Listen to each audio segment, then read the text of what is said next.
Siya ang umuli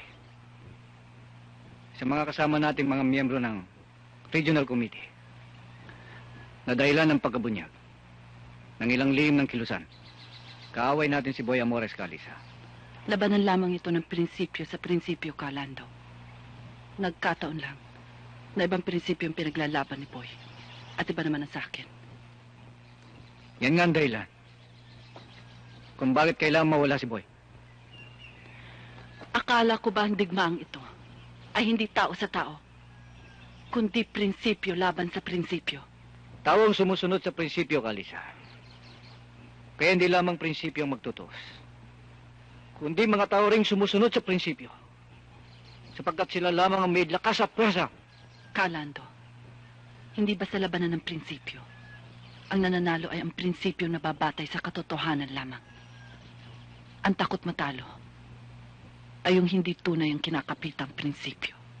Calisa, nakalimot ka na yata sa mga lituntunin ng ating kilusan. At nagpapadala ka sa iyong puso at damdamin. Alalahanin mo, higit na matimbangan damdamin kaysa sa kaisipan. Kaya hanggat maaga, ay umiwas ka na malaking sagabal sa ating kilusan ang pagkakaroon mo ng relasyon kay Boy. Para makaiwas ka, hanggat maaga, ay lumantad ka na.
Kinalulungkot ko, Kalando.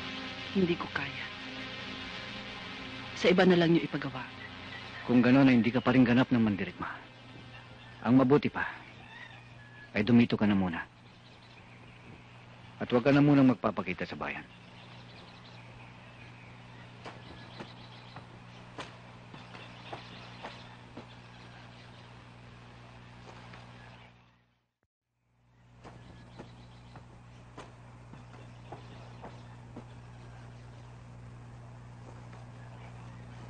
Marami ng buhay ang nalagas. Sobra na ang sakripisyo natin. Pero hanggang ngayon,